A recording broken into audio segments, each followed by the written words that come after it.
प्यारे बहनों और भाइयों, मेरा नमस्कार स्वीकार हो। अध्यात्म क्षेत्र में आज हम आपको बताएंगे कि सूक्ष्म और विस्तार किसे कहते हैं। देखिए, जब मनुष्य संकल्प और विकल्प और इच्छा प्रकट करता है अपने मन की, और उनकी पूर्ति के लिए वो मन के संकल्प के अनुसार अपना कार्य करता है। और जब ये मन में संकल्प और इच्छा प्रकट होती हैं तो वो फिर हमारी इंद्रियों में आती हैं मन के द्वारा, और फिर हमारा शरीर हरकत में आता है और हम उसके लिए उद्योग करने लग जाते हैं।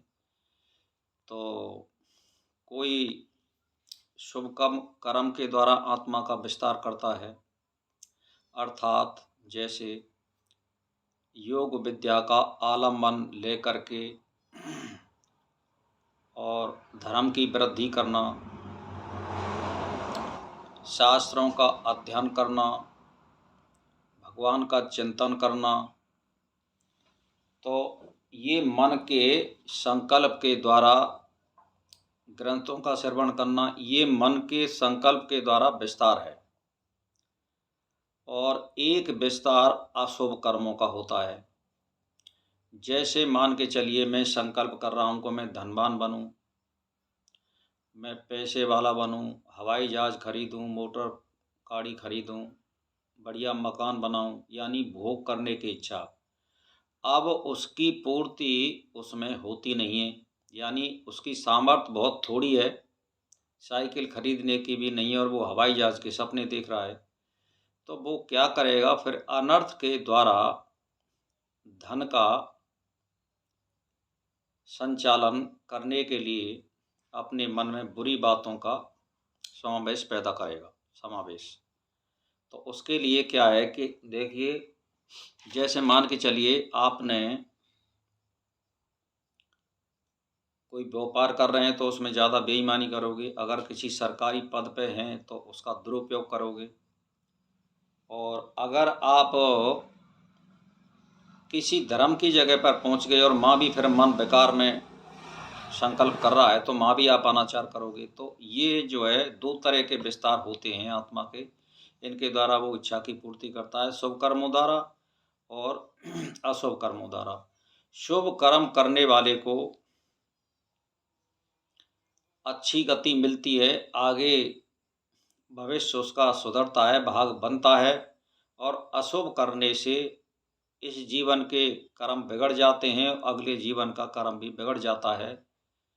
तो अब इसमें जो आदमी संकल्प नहीं करता है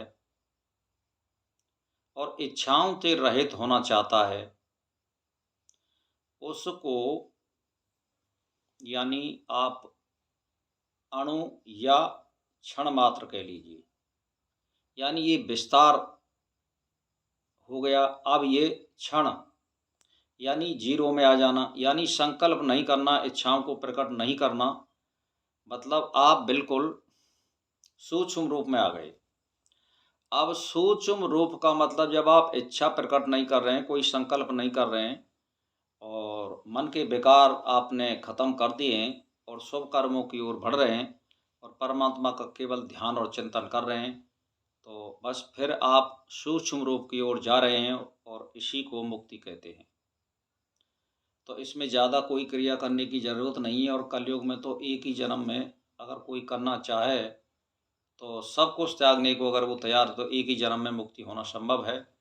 तो क्षण और सूक्ष्म और अणु परमाणु की ओर जाने का मतलब यही होता है कि आप संकल्पों से रहित हो रहे हैं और इच्छाओं को प्रकट नहीं कर रहे हैं और संतोष कर रहे हैं, जो मिल जाता है उसी में संतोष कर रहे हैं। तो इसका मतलब आज साधुवाद और महात्मा ऋषि मुनियों के यानी लक्षणों की ओर बढ़ रहे हैं, तो इसी से मुक्ति प्राप्ति होती है। तो दो मार्ग हैं संसार में, एक तो विस्तार का और एक सूक्ष्म का। आप किसको पकड़ रहे हैं, किसको नहीं पकड़ रहे हैं। जो आदमी साधु संगत करेगा, अच्छे लोगों की संगत करेगा, अच्छे ग्रंथ पढ़ेगा, परमात्मा का ध्यान चिंतन करेगा, समय पर उठेगा, समय पर खाना खाएगा और समय पर श्रवण मनन करेगा, वो कभी भी गलत काम नहीं कर सकता है। तो भाई और बहनों, समय का सदुपयोग करें। इसी के साथ मेरा नमस्कार स्वीकार।